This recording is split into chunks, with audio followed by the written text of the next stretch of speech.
नमस्ते बच्चों। हम पढ़ रहे थे एरिल हैलाइड या हेलो एरिन के रासायनिक गुण। और रासायनिक गुण में आपने विभिन्न प्रकार की अभिक्रिया पढ़ी थी। उसमें नंबर 1 पढ़ा था आपने बेंजीन वलय पर इलेक्ट्रॉन स्नेही प्रतिस्थापन अभिक्रिया, जिसमें आपने 4-5 रिएक्शन पढ़ी थी। उसके पश्चात आपने पढ़ा धातुओं के साथ, फिर पढ़ा आपने अपचयन। उसके पश्चात यहाँ हम चौथे रिएक्शन की बात कर रहे हैं कि टॉपिक जो अपना चल रहा था वो था हेलो एरिन के रासायनिक गुण, chemical properties of hello Erin, जिसमें हमने 3 रिएक्शन पढ़ ली थी। और जो आज का अपना जो टॉपिक है वो है अपना नंबर 4 रिएक्शन थी नाभिक स्नेही प्रतिस्थापन अभिक्रिया। नाभिक स्नेही प्रतिस्थापन अभिक्रिया। तो आज का जो अपना टॉपिक है, जो रिएक्शन हम पढ़ेंगे वो कौन सी है बेटा? नाभिक स्नेही प्रतिस्थापन अभिक्रिया। एक बेटा काफ़ी 5-7 दिन से मैं देख रहा हूँ काफ़ी बच्चों के कमेंट से ये आते हैं कि सर नया चैप्टर कब से स्टार्ट होगा, नया चैप्टर कब से स्टार्ट होगा। बेटा नया चैप्टर तो अब 3 या 4 दिन में स्टार्ट हो जाएगा, लेकिन आपको अगर पढ़ना है तो क्लास है वो कंटिन्यू अभी से आपको ज्वाइन करनी होगी। जैसे कल से अपना चैप्टर तो ये रहेगा, लेकिन कल से अपने जो टॉपिक आएंगे वो पहले वाले टॉपिक से रिलेटेड नहीं है। तो यदि कोई बच्चा कल से क्लास ज्वाइन करता है तो उसको प्रॉब्लम नहीं आएगी। दूसरी बात वो सोचता है नया चैप्टर, फिर वो सोचेगा नए महीने से, तो कभी ऐसे ऐसे होता है तो ऐसा लगेगा कि नए साल से। तो कंडीशन ये है कि जब आपको ऑनलाइन क्लास मिले वहीं से आप उसको ज्वाइन कर लो।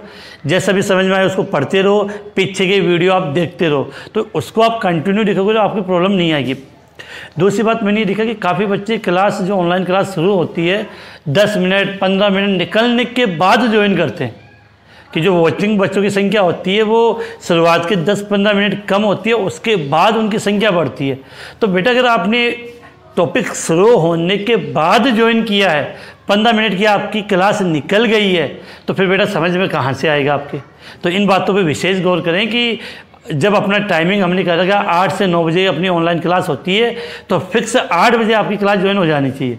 क्योंकि आप इस ऑनलाइन क्लास को अगर लेट ज्वाइन करोगे तो फिर वो जितना मिनट अपना निकल गया है यूट्यूब पर ये क्लास अपनी, अगर जितना मिनट आपका निकल गया है तो वो समझ में नहीं आएगा, उसके बाद पूरे टॉपिक में आपकी प्रॉब्लम चलेगी। तो टाइमिंग का विशेष ध्यान रखें, टाइमिंग का विशेष ध्यान रखें कि 8 बजे क्लास ज्वाइन होती है तो 8 बजे क्लास स्टार्ट ज्वाइन कर लें आप। अब बात करें अपने टॉपिक पे, तो हम अपनी अभिक्रिया लिख रहे हैं नाभिक स्नेही प्रतिस्थापन अभिक्रिया। तो मैं समझा रहा हूँ, इसके साथ एक स्टूडेंट ने मुझे क्वेश्चन भी पूछा था कि सर ये दोबारा से बताना कि एरिल हैलाइड में CX बंद की प्रकृति वाला टॉपिक। तो बेटा वो भी अपना इसी में आ जाएगा, एरिल हैलाइड में CX बंद की प्रकृति। तो अब हम बात कर रहे हैं बेटा, इसको हम समझने की कोशिश करें। देखो लिख बेटा कि हमने इसका एक एग्जाम्पल पढ़ा था एरिल हैलाइड का, आपने एग्जाम्पल लिया था याद हो तो क्लोरोबेंजीन पढ़ा था। और आपने क्लोरोबेंजीन की अनुनादी संरचना बनाई थी। क्लोरोबेंजीन की आपने अनुनादी संरचना बनाई थी, और अनुनादी संरचना बनाने पर हमने ये पाया कि ये क्लोरीन और ये बेंजीन वाले का जो कार्बन होता है इसमें आंशिक द्विबंध का गुण आ जाता है। आंशिक द्विबंध का गुण आ जाता है। आपने जब क्लोरोबेंजीन की संरचना बनाई थी तो उसके बारे में हमने ये पढ़ा था। अब मैं इसी के लिए बता रहा हूँ, इसी से रिलेटेड अपना ये टॉपिक होता है कि एरिल हैलाइड या ऐसे लिखते हैं कि अनुनाद के कारण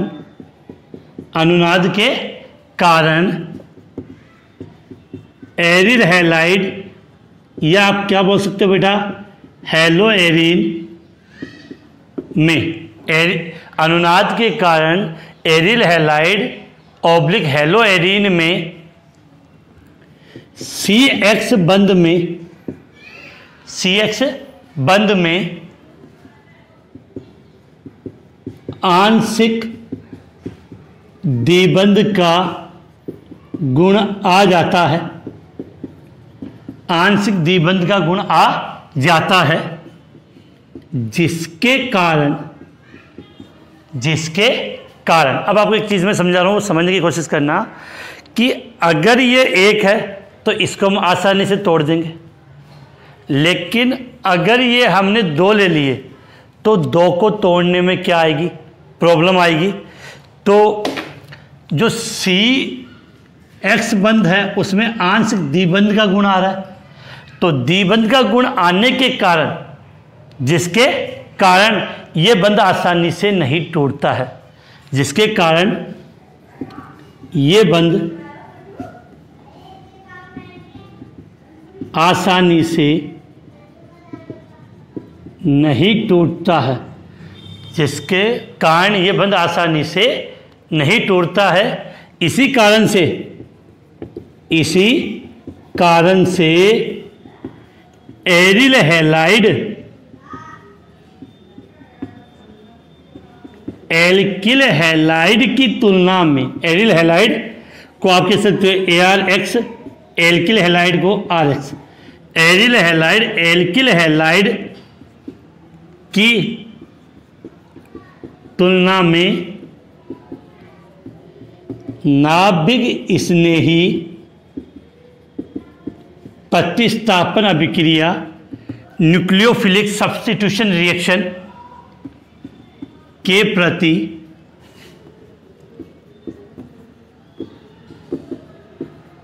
कम क्रियाशील होते हैं।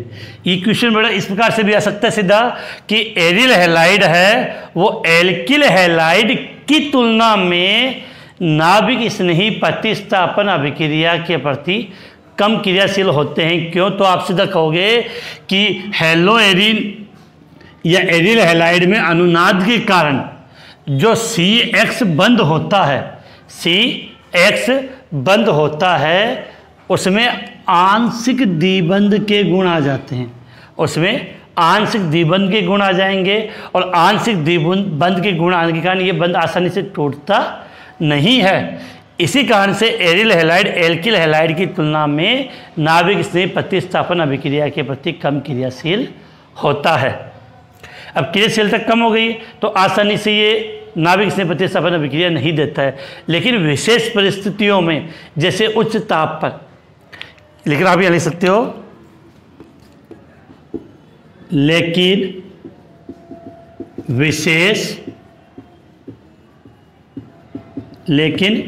विशेष परिस्थितियों में यह अभिक्रिया संपन्न हो जाती है। अब देखेंगे किस कंडीशन में, विशेष परिस्थितियों में यह अभिक्रिया संपन्न हो जाती है। जिस बच्चे को, एक बच्चे का बेटा कमेंट्स अच्छा आया था, उसने कहा था कि सर पढ़ाने के बाद हमें क्या कि इसको नोट करना होता है, नोट्स वाला सिस्टम मैंने थोड़ा कम कर दिया है। तो वो कहते बेटा सर कि पढ़ाने के बाद हम इसको नोट करना चाहते हैं तो आप बहुत बार बोर्ड के बीच में रह जाते हो। तो बेटा जब बोर्ड भर जाएगा तो एक बार के लिए मैं बोल दूंगा कि इसका स्क्रीनशॉट ले लो, तो उस समय आप इसको आराम से नोट कर सकते हो। तो अब हम इसकी केमिकल रिएक्शन की बात करेंगे, तो इसका आप एक बार स्क्रीनशॉट ले लें, जिससे हम इसको आगे शुरू कर सकते हैं, नेक्स्ट रिएक्शन पढ़ सकते हैं। स्क्रीनशॉट लेने के बाद इसको आप आसानी से नोट कर सकते हो। अब देखो बेटा आगे बात करें, रिएक्शन की बात करें, तो यहां से आपको दो बातें समझनी है कि एक रिएक्शन तो हमने पढ़ी थी जो लिख रहे हैं अभी, नाभिक स्नेही प्रतिस्थापन अभिक्रिया। एक रिएक्शन तो मैं क्या लिख रहा हूं, नाभिक स्नेही प्रतिस्थापन अभिक्रिया। दूसरी रिएक्शन लिख रहा हूं मैं बेटा इलेक्ट्रॉन स्नेही प्रतिस्थापन अभिक्रिया। माइंड में क्लियर कर लेना, आपने ये एरिल हैलाइड बनाया है, अगर कोई परमाणु समूह है बेंजीन वाले के ऊपर जुड़ता है तो वो तो अभिक्रिया कौन सी होगी, इलेक्ट्रॉन स्नेही प्रतिस्थापन अभिक्रिया। यदि कोई परमाणु का समूह हम बेंजीन वलय के ऊपर जोड़ रहे हैं तो वो तो हमें नॉर्मली याद करना, वो तो हो जाएगी इलेक्ट्रॉन स्नेही प्रतिस्थापन अभिक्रिया। लेकिन यहाँ पर जो हैलोजन है, इस हैलोजन को हटा के यहाँ कोई दूसरा समूह जोड़े, इस हैलोजन को हटा के यहाँ कोई दूसरा समूह जोड़े तो वो अभिक्रिया होगी आपकी नाभिक स्नेही प्रतिस्थापन अभिक्रिया। तो माइंड में क्लियर होनी चाहिए कि दो अभिक्रिया सर ने बताई थी कि नाभिक स्नेही प्रतिस्थापन अभिक्रिया और इलेक्ट्रॉन स्नेही प्रतिस्थापन अभिक्रिया। तो नाभिक स्नेही प्रतिस्थापन अभिक्रिया है, उसमें तो क्या होगा कि यहाँ से हैलोजन हटेगा और उसके स्थान पर नाभिक स्नेही जुड़ जाएगा। जबकि इलेक्ट्रॉन स्नेही प्रतिस्थापन अभिक्रिया में क्या होगा कि बेंजीन वलय से यहाँ से कोई हाइड्रोजन हटेगा और वहाँ पर इलेक्ट्रॉन स्नेही समूह जुड़ जाता है। तो अब हम इसके एग्जाम्पल ले लेते हैं कि कुछ अभिक्रिया है जो हमें इजीली समझ में आ जाए। तो स्टार्ट करें बेटा। जैसे मैंने एक यहाँ पर लिया, मैंने Cl, नाम क्या दिया आपने, क्लोरोबेंजीन। इसकी अभिक्रिया मैंने करवाई अमोनिया और Cu2O से करवाई और 475 केल्विन ताप और उच्च ताप, नॉर्मल कंडीशन ही टेम्परेचर और ताप, मतलब टेम्परेचर और प्रेशर दाब दोनों हाई है। तो इस कंडीशन में मैंने इसकी अभिक्रिया यहाँ से करवाई है NH3 Cu2O और 475 केल्विन टेम्परेचर। अब इस अभिक्रिया में बेटा होता क्या है कि यहाँ मैंने क्लोरोबेंजीन कितने लिए, 2 लिए हैं, 2 ही क्या ले लिए मैंने NH3 समझने के हिसाब से। अब देखो बेटा होता क्या है, क्लोरोबेंजीन 2 लेने का मतलब Cl कितने हो गए, 2 हो गए। तो 2 Cl और 2 Cu, 2 लगाए तो पूरी बेंजीन वाली 2 हो गई। तो 2 Cl और 2 Cu क्या बाहर चला जाएगा, Cu2Cl2, Q प्लस क्लोराइड बाहर चला जाएगा। अब देखो बेटा आगे अमोनिया NH3 है, इसको चाहो तो आप ऐसे लिख सकते हो, अमोनिया को NH और यहाँ मैंने कितना लिख दिया बेटा, 2 HNH2 और कितने लिख दिया, 2। अब देखो यहाँ से 2 हाइड्रोजन और यहाँ से 1 ऑक्सीजन, क्या बात चला गया, H2O। अब देखो बेंजीन वाले बेटा कितनी है, 2 है। तो ये NH2 भी बेटा कितने, 2, तो ये इसके ऊपर जुड़ जाएगा। तो कंडीशन क्या बन जाएगी, बेंजीन वाले के ऊपर आपने क्या जोड़ दिया, NH2, और इसकी संख्या कितनी हो गई, 2 हो गई है। इसका हमने नाम पढ़ा था कि बेंजीन वलय के ऊपर NH2 हो, बेंजीन वलय के ऊपर NH2 हो तो उसे हम एनिलीन कहते हैं। याद कर लेना, बार बार काम में आएगा कि यदि बेंजीन वलय के ऊपर NH2 समूह हो तो उसे आप क्या कहते हो, एनिलीन कहते हो। उसे आप क्या नाम दोगे बेटा, एनिलीन नाम दोगे। अब उसके बाद हम आगे बात करें कि नेक्स्ट अभिक्रिया की बात करें। ये एक एग्जांपल, तो ये किसका एग्जांपल है, नाभिक स्नेही प्रतिस्थापन अभिक्रिया का, क्योंकि यहाँ से Cl हट गए और NH2 उस पर जुड़ गए। एक और एग्जांपल लेते हैं, क्लोरोबेंजीन, मैंने क्रिया करवा दी इसकी CuCN, कॉपर साइनाइड से CuCN। अभिक्रिया किससे करवाई बेटा, कॉपर साइनाइड से, और टेम्परेचर है वो रख दिया मैंने 775 केल्विन। अब जो बेटा कंडीशन क्या होती है कि Cu के साथ Cl जोड़ेंगे तो कितने Cl चाहिए, 2, तो इसके आगे भी 2 लगा दिए और इसके आगे भी 2। अब यहाँ से आपका क्या बाहर चला गया, Cu2Cl2, यहाँ से 2 Cu कॉपर और यहाँ से 2 Cl। अब जब Cu कॉपर 2 है तो साइनाइड के भी 2 होंगे, तो ये साइनाइड कहाँ जुड़ जाएगा, यहाँ पे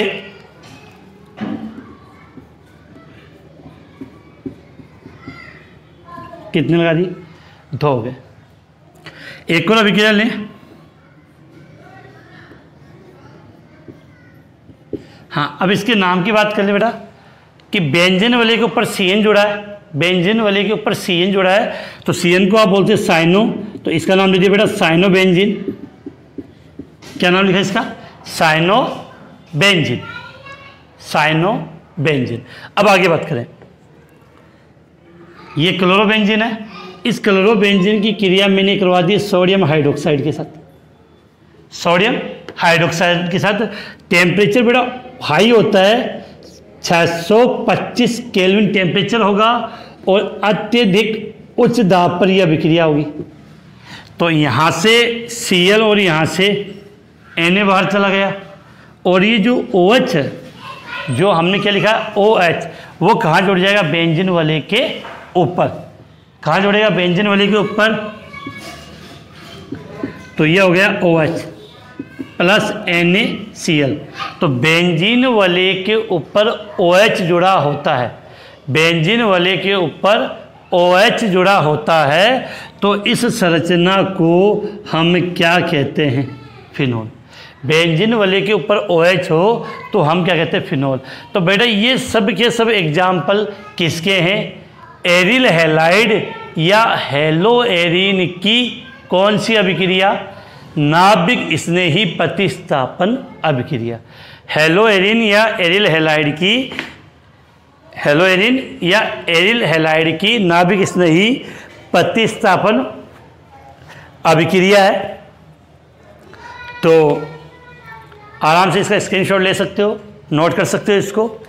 तो अब आप में से कुछ बच्चे का क्वेश्चन आएगा कि सर एग्जाम में प्रश्न कैसे आएगा?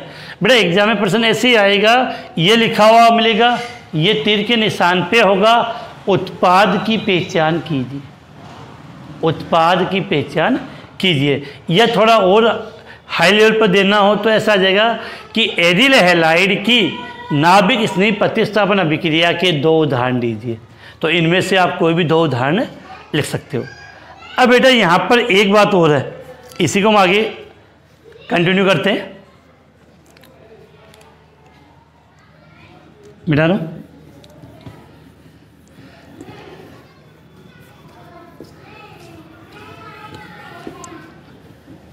अब देखो यहाँ पे कि कुछ इंपॉर्टेंट चीज बता रहा हूँ, यहाँ पे ध्यान देना। यदि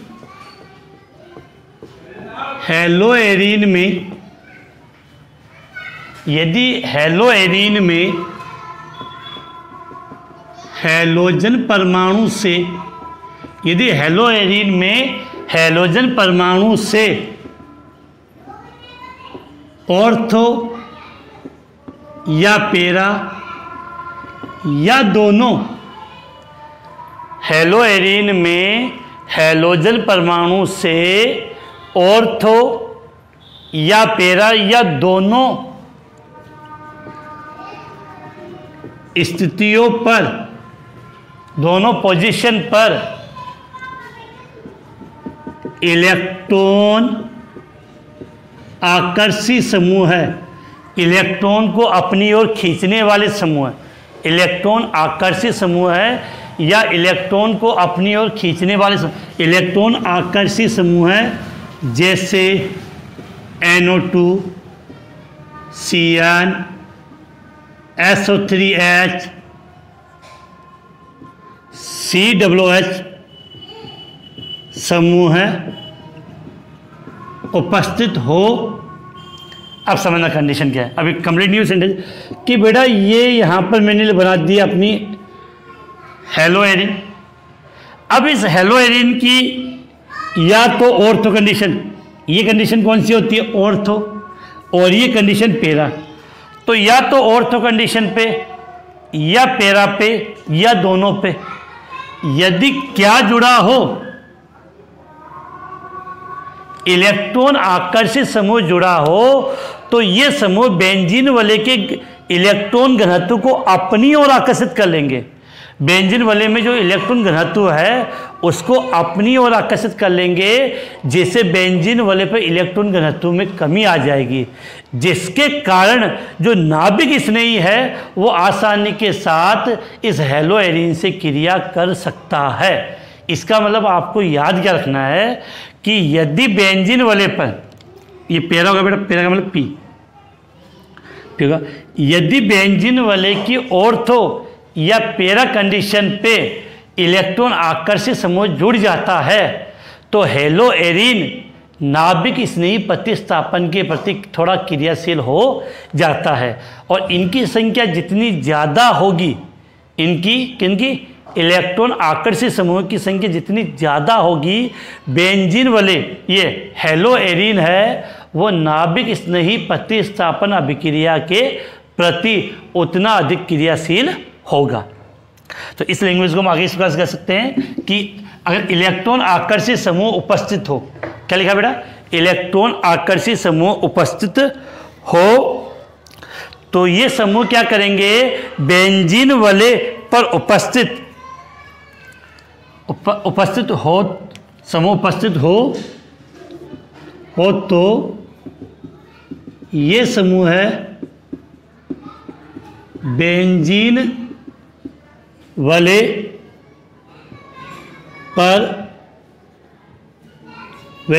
में इलेक्ट्रॉन घनत्व को अपनी ओर, बेंजीन वाले में जो इलेक्ट्रॉन घनत्व है को अपनी ओर आकर्षित कर लेते हैं, जिससे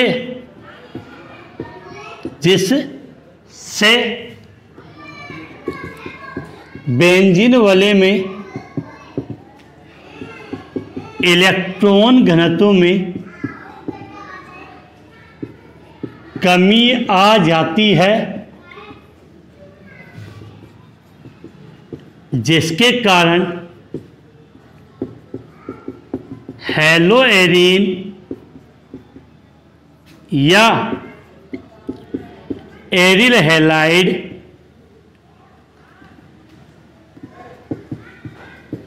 नाभिक स्नेही प्रतिस्थापन अभिक्रिया के प्रति क्रियाशील हो जाते हैं। तो यहाँ से आपको बात क्या समझनी थी कि अगर हैलोएरिन कंपाउंड है उस पर इलेक्ट्रॉन आकर्षित समूह जैसे NO2, CN, SO3H या HCOOH कार्बोक्सिल समूह, इस प्रकार के अगर समूह जुड़ गए तो ये बेंजीन वाले में जो इलेक्ट्रॉन घनत्व होता है उसको अपनी ओर आकर्षित करेंगे, जिसके कारण उसमें इलेक्ट्रॉन घनत्व की कमी होगी, जिससे ये इलेक्ट्रॉन स्नेही नाभिक स्नेही प्रतिस्थापन अभिक्रिया के प्रति क्रियाशील हो जाते। मैं एक एग्जांपल समझा रहा हूँ आपको जो समझना।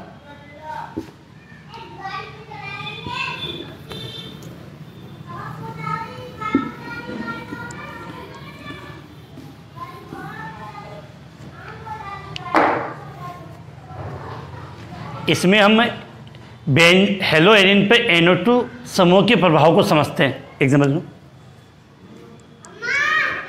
जैसे मैंने क्या किया,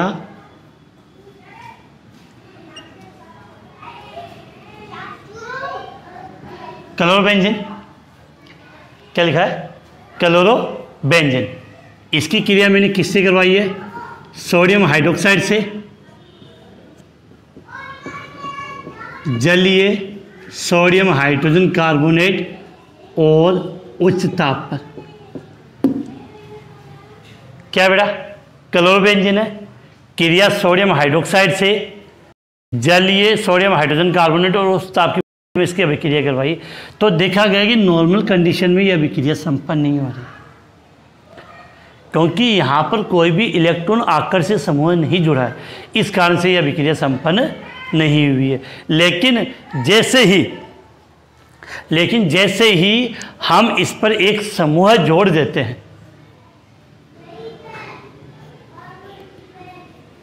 जैसे मैंने यहाँ पर NO2 जोड़ दिया, तो ये NO2 क्या करेगा, बंद के इलेक्ट्रॉन को अपनी ओर खींचेगा। अब देखो इसकी क्रिया मैंने करवाई NaOH से, और जल ये सोडियम हाइड्रोजन कार्बोनेट और उच्च ताप पर, तो उच्च ताप की जगह यहाँ टेम्परेचर ले लिया मैंने 400 केल्विन, ज़्यादा नहीं लिया 400 केल्विन। तो ये देखा कि ये 400 केल्विन पर यह अभिक्रिया संपन्न हो गई है, और संपन्न होने का मतलब यहाँ से आपने निकाल दिया Na, और यहाँ से Na और यहाँ से Cl, और ये OH यहाँ जुड़ जाता है, OH NO2 प्लस NaCl। तो आपने क्या देखा, जैसे ही इसकी ऑर्थो कंडीशन पे, क्लोरोबेंजीन की ऑर्थो कंडीशन पे NO2 समूह जोड़ते ही इसकी नाभिक स्नेही प्रतिस्थापन अभिक्रिया के प्रति क्रियाशीलता बढ़ जाती है, और ये 400 केल्विन पर यह अभिक्रिया संपन्न कर देता है। तो इसका नाम क्या बेटा, देखो इतनी को आप क्या बोलते हो, क्लोरोबेंजीन, और ये कौन सी कंडीशन पे, ऑर्थो कंडीशन पे, तो नाम क्या होगा इसका, ऑर्थो नाइट्रो क्लोरोबेंजीन। क्या नाम दिया आपने, ऑर्थो नाइट्रो क्लोरोबेंजीन। इसका नाम क्या होगा, इस स्ट्रक्चर को क्या बोलते हैं, फिनॉल। क्या नाम था, फिनॉल। तो ये हो गया ऑर्थो, तो क्या नाम दे दिया आपने, ऑर्थो नाइट्रो फिनॉल। अगर आप काउंटिंग में देना चाहो, IUPAC में देना चाहो, तो ये 1 और ये 2, तो क्या हो जाएगा 2 नाइट्रो क्लोरोबेंजीन, और यहाँ क्या हो जाएगा 2 नाइट्रो फिनॉल। अब बेटा यहाँ तो अभी मैंने जो इलेक्ट्रॉन आकर्षित समूह NO2 एक जोड़ा, यदि 2 जोड़े 3 जोड़े तो क्या अंतर होता है,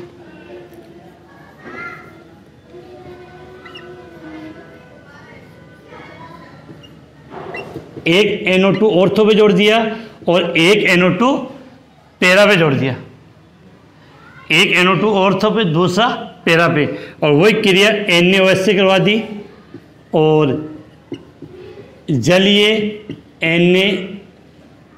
NaSCO3, और इस बार बेटा ये अभिक्रिया है वो और कम टेम्परेचर पे, टेम्परेचर कम होने का मतलब अभिक्रिया आसानी से संपन्न हो रही है, टेम्परेचर कम होने का मतलब अभिक्रिया आसानी से संपन्न हो रही है। इस बार ये जो अभिक्रिया है वो लगभग 375 या 370 केल्विन के लगभग ये अभिक्रिया संपन्न हो जाती है। तो अब रिएक्शन तो ऑटोमेटिक आप समझ ही जाते हो कि यहाँ से Cl और यहाँ से Na अलग हो गया, तो क्या बन जाएगा, OH NO2 प्लस NaCl, क्या बन गया NaCl। अब बेटा अगर आप इसका नाम देना चाहो तो सीधी सी बात है, ये तो क्या आपका क्लोरोबेंजीन है, 1 2 3 4, तो एक नाइट्रो 2 पे और एक नाइट्रो 4 पे है, तो 2 4 डाई नाइट्रो, क्या लिखा है 2 4 di nitro chlorobenzene, 2 4 di nitro chlorobenzene. तो इसका नाम क्या हो जाएगा बेटा, 1 2 3 4 सेम है, 2 4 डाई नाइट्रो, और बेंजीन वाले के ऊपर OH को आप याद ही हो चुका फिनॉल, तो 2 4 डाई नाइट्रो फिनॉल, इसको क्या नाम दिया है 2 4 डाई नाइट्रो फिनॉल। अब बेटा एक और इस ऑर्थो पे एक NO2 और जोड़ लेते हैं, इस ऑर्थो पे एक NO2 और जोड़ लेते हैं, तो इलेक्ट्रॉन आकर्षित समूह 3 हो जाएंगे, तो क्रियाशील जो नाभिक स्नेही प्रतिस्थापन के प्रति इसकी क्रियाशीलता और बढ़ जाएगी।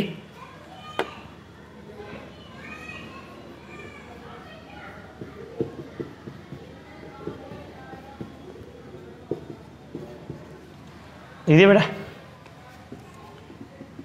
NaOH जलीय NaCl और 375 केल्विन पर विक्रिया।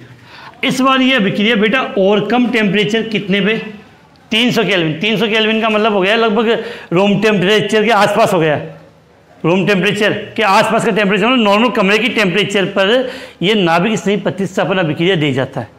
कौन सी, नाभिक स्नेही प्रतिस्थापन अभिक्रिया दी जाता है तो क्या होता है, यहाँ से Cl और यहाँ से Na बाहर गया, ये जुड़ जाएगा ऊपर, तो क्या बनेगा,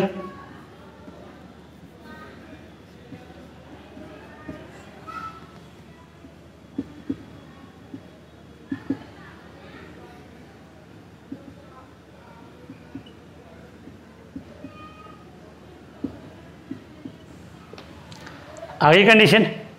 अब बेटा यहाँ से आपको समझ में क्या आया कि जैसे जैसे ऑर्थो या पैरा कंडीशन पे, जैसे जैसे ऑर्थो या पैरा कंडीशन पे इलेक्ट्रॉन आकर्षित समूह, NO2 का मतलब क्या था, इलेक्ट्रॉन, NO2 का मतलब इलेक्ट्रॉन आकर्षित समूह, जैसे जैसे ऑर्थो पैरा स्थिति पर इलेक्ट्रॉन आकर्षित समूह जुड़ता जाता है, यह हेलो एरिन है, वो नाभिक स्नेही प्रतिस्थापन अभिक्रिया के प्रति क्रियाशीलता इसकी बढ़ती जाती है। अब यहाँ से अगर कोई बच्चा समझना चाहे, जिन बच्चों ने अपनी पहले इनका नाम लिख दो बेटा, इसका वो नाम तो आप लिख लोगे काउंटिंग में 1 2 3 4 5 6 2 4 6 ट्राइनाइट्रोक्लोरोबेंजीन। और लेकिन इसके लिए एक शब्द बोलते हैं बेटा, वो इंपॉर्टेंट है जो अपनी को याद करना है, इसको बोलते हैं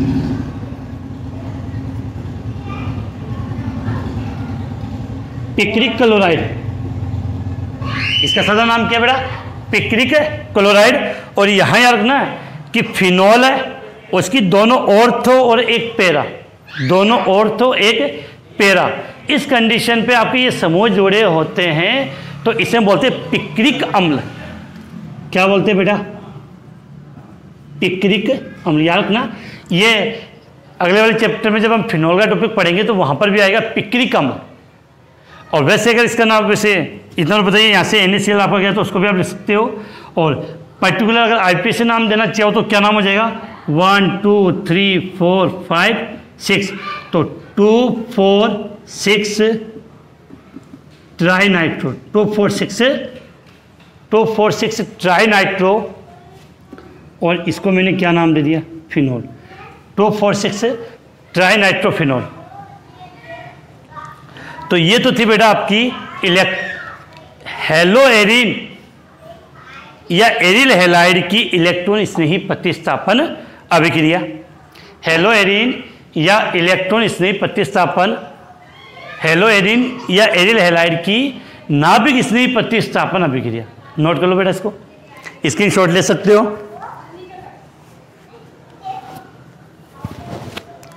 अब आगे बात करें बेटा,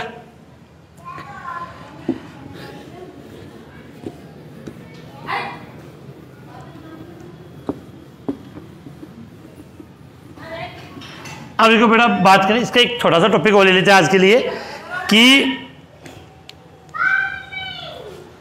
3 कंपाउंड में हम नाभिक स्नेही प्रतिस्थापन अभिक्रिया की प्रतिक्रियाशीलता के क्रम की बात करें, और विशेषकर वो भी SN1 के लिए ले लें कि लिख रहा हूं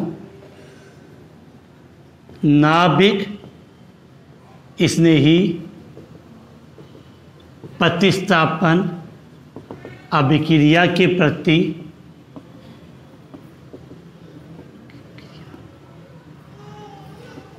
क्रियाशीलता का क्रम। क्या लिखा है, नाभिक स्नेही प्रतिस्थापन अभिक्रिया के प्रति क्रियाशीलता का क्रम। बड़ा हो सकता है कि आज थोड़े अक्सर मैंने छोटे लिखे, अगर नज़र नहीं आए तो कह रखा है कि क्वालिटी को 360 पे कर लो, सब अक्सर आपको स्पष्ट नज़र आ जाएंगे। तो नाभिक स्नेही प्रतिस्थापन अभिक्रिया के प्रति हम क्रियाशीलता की बात करें तो मैं 3 कंपाउंड बना रहा हूँ। एक तो मैंने लिखा ही है बेंजीन वाले के ऊपर X, दूसरा RH। बेंजीन वाले के ऊपर X है तो इसको तो आप क्या बोलते हो बेटा, एरिल हैलाइड। एरिल हैलाइड ये हो गया आपका बेटा एल्किल हैलाइड, ये हो गया एल्किल हैलाइड। अब देखो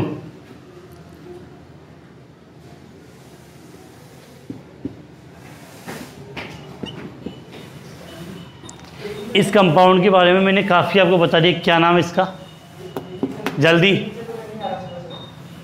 इसको बोलते हैं बेटा बेंजिल हैलाइड। आपने बेंजिल क्लोराइड पढ़ाया था मैंने, बेंजीन वाले के ऊपर CH2 है तो नाम क्या था इसका, बेंजिल। तो बेंजिल हैलाइड।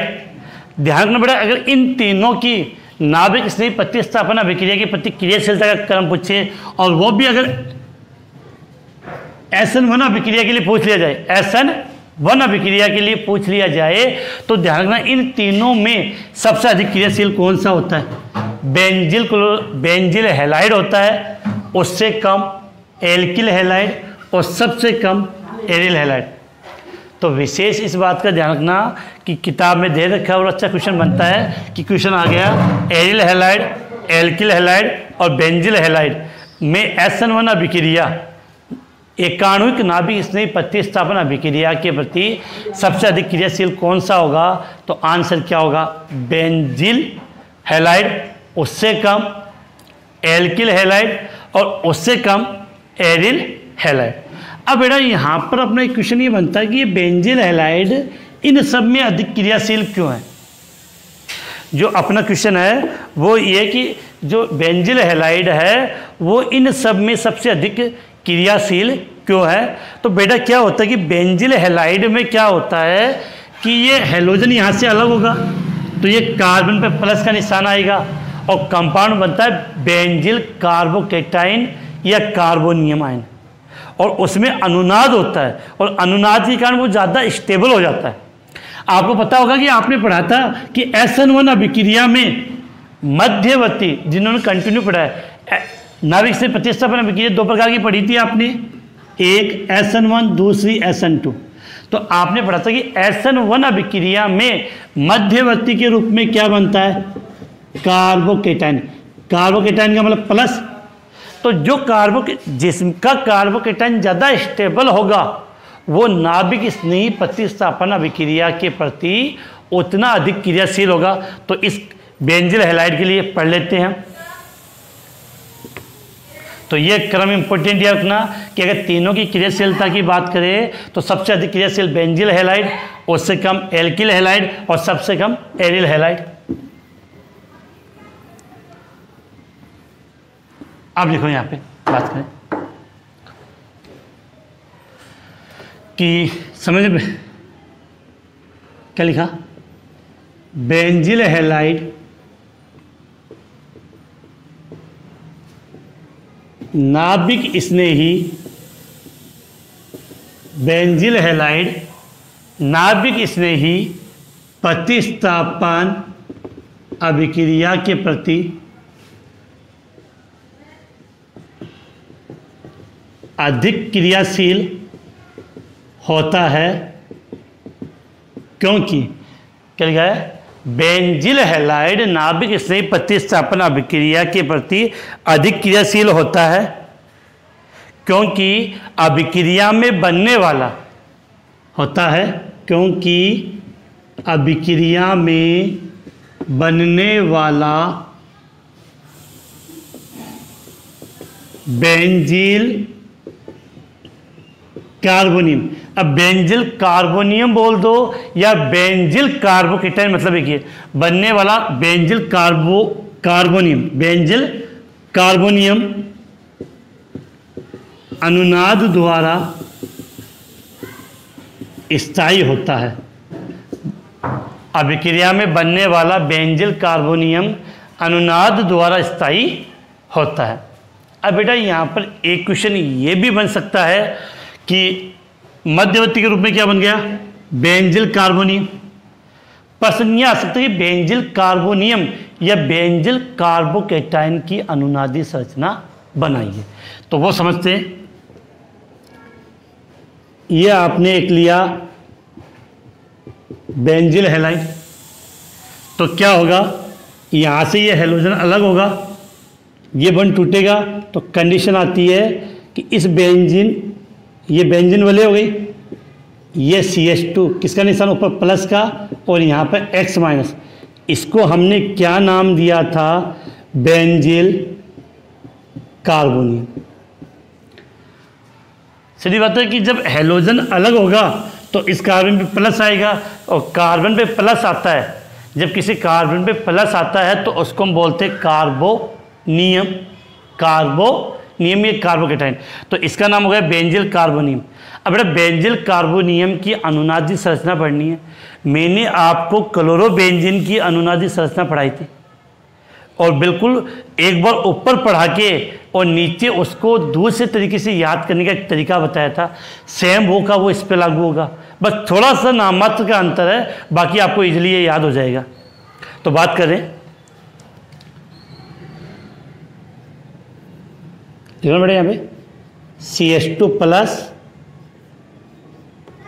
और ये बंद मैंने से दर्शा दी। अब बेटा जिन्होंने क्लोरोबेंजीन की अनुनादी संरचना नहीं पढ़ी है, उस जिस दिन मैंने क्लोरोबेंजीन की अनुनादी संरचना पढ़ाई थी उस दिन अगर वीडियो नहीं देखा है तो ये आज वाली अब समझ में नहीं आने वाली। तो इसके लिए क्लास खत्म होने के पश्चात 3 या 4 क्लास जिसमें मैंने एडिल हैलाइड शुरुआत की थी, तो वहाँ पर आप देख लेना क्लोरोबेंजीन की अनुनादी संरचना, वहाँ समझ में आ गया तो ये बिल्कुल ईजिली समझ में आपको आ जाएगा। तो ये मैंने बनाई क्या, बेंजिल कार्बोनियम की स्ट्रक्चर बना दी। अब मैंने क्या कहा था कि जब हमें इसे स्ट्रक्चर बनानी है तो कितनी बनानी है, 5। तो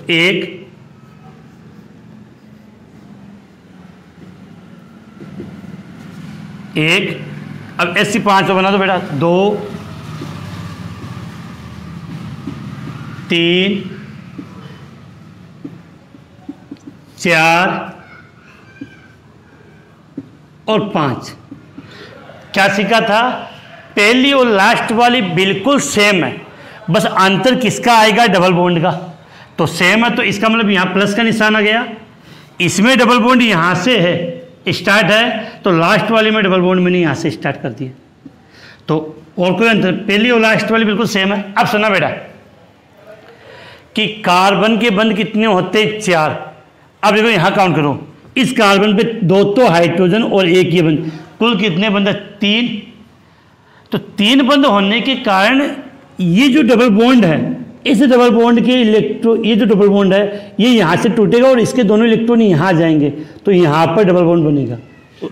बेटा क्लोरोबेंजीन में तो क्या था बता दो, यहाँ पे जो बच्चे लेट है, क्लोरोबेंजीन में तो क्या हुआ कि इसके पास लोन पेयर था, Cl के पास लोन पेयर था, तो वो लोन पेयर यहाँ आ गया, लेकिन इस लोन पेयर यहाँ है तो मतलब क्लोरोबेंजीन की जो लोन पेयर था उस वो बेंजीन वाले में घूम के गए, और यहाँ जस्ट उल्टा है कि इस कार्बन के पास इलेक्ट्रॉन की कमी है तो बेंजीन वाले के इलेक्ट्रॉन, बेंजीन वाले के अंदर से इलेक्ट्रॉन बाहर की तरफ जाएंगे। तो अब समझना कंडीशन क्या है, जब ये दोनों इलेक्ट्रॉन यहाँ आएंगे तो यहाँ क्या बनेगा, डबल बॉन्ड, डबल बॉन्ड आएगा, तो तीनों में यहाँ डबल बॉन्ड बना दिया, डबल बॉन्ड गया। अब जैसे ये डबल बॉन्ड बना तो इस कार्बन ने इलेक्ट्रॉन ग्रहण किया, इलेक्ट्रॉन ग्रहण करने का मतलब माइनस, इस पर प्लस पहले से ही और एक माइनस वगैरह, प्लस माइनस कैंसिल, इसका मतलब इन तीनों पे कोई निशान नहीं आएगा। अब देखो ये डबल बॉन्ड यहाँ से चला गया तो इस कार्बन ने अपना इलेक्ट्रॉन त्याग दिया, तो यहाँ किसका निशान आ गया, प्लस का। तो इसका मतलब वो याद करना है, जहाँ आपने माइनस का लगाया था वहाँ यह किसका आ जाएगा, प्लस का। तो एक बार प्लस का निशान यहाँ पे, दूसरी बार प्लस का निशान यहाँ पे, और तीसरी बार प्लस का निशान यहाँ पे। सीखा था माइनस का निशान हो या प्लस का निशान हो वहाँ डबल बॉन्ड नहीं लगाना है। तो ये यहाँ पे आ जाएगा, इस देखो इसमें बंद, इसमें ये प्लस यहाँ पे, तो ये बना दिया, इसमें प्लस यहाँ का होने का मतलब ये स्ट्रक्चर बन जाएगी, और इसमें प्लस का निशान यहाँ है तो डबल बॉन्ड आमने सामने। तो ये आपके बन गई बेंजिल कार्बोनियम, बेंजिल कार्बोनियम की अनुनादी संरचना। फिर से रिपीट कर रहा हूँ बेटा, अब यहाँ पे एक चीज़ और कि फिर से रिपीट कर रहा हूँ कि बेटा काफ़ी बच्चे होंगे जिन्होंने अगर क्लोरोबेंजीन, मैंने लिख रहा हूँ यहाँ पे क्लोरोबेंजीन की अनुनादी संरचना पढ़ाई थी, तो सेम उससे रिलेटेड इतना ही अंतर है कि वहाँ इसमें वहाँ Cl था, यहाँ CH2 है, यहाँ पर प्लस आ रहे हैं, वहाँ पर माइनस था। हाँ इतना एक अंतर आएगा कि जैसे इसमें इस बंद के इलेक्ट्रॉन यहाँ आएंगे, ये इसके इलेक्ट्रॉन यहाँ आएंगे, इसके इलेक्ट्रॉन यहाँ पर आएंगे, और ये डबल बॉन्ड के इलेक्ट्रॉन यहाँ आएंगे। इसमें तो बेंजीन वाले के इलेक्ट्रॉन है वो बाहर जा रहे हैं, और क्लोरोबेंजीन में बेंजीन जो हैलोजन का जो लोन पेयर वाले इलेक्ट्रॉन थे वो बेंजीन वाले की ओर आ रहे हैं। तो ये आपने क्या पढ़ी क्या है ये टॉपिक अपना? बेंजील कार्बोनियम। बेंजील कार्बोनियम की अनुनादी संरचना। बेंजील कार्बोनियम की अनुनादी संरचना। हाँ बेटा, एक क्लास के माध्यम से एक बात और कह दूं कि जिस मोबाइल से मैं आपको ग्रुप में वीडियो का लिंक शेयर कर रहा था वो मोबाइल ख़राब हो चुका है। इस कारण से आपके पास लिंक नहीं आ पाएगा 2-3 दिन 4 दिन के लिए। इसलिए आपको डायरेक्टली ही क्या होता है कि यूट्यूब पे जो टाइमिंग है उससे पहले आपके पास नोटिफिकेशन आ जाएगा, वहीं से आपको इस वीडियो को वॉच करना होगा। तो बेंजील कार्बोनियम की अनुनादी संरचना, तो इतना हमने टॉपिक पढ़ लिया। ये सब हमने किस में पढ़ा है? एरिल हैलाइड की नाभिक स्नेही प्रतिस्थापन अभिक्रिया। और नाभिक स्नेही प्रतिस्थापन अभिक्रिया की पत्ती किसकी क्रियाशीलता का क्रम क्या था, ये क्या बना, इसकी अनुनादी संरचना, इतना हमने पढ़ लिया। अब बेटा आप आगे बात करें, इसमें मिटा रहा हूँ इसको।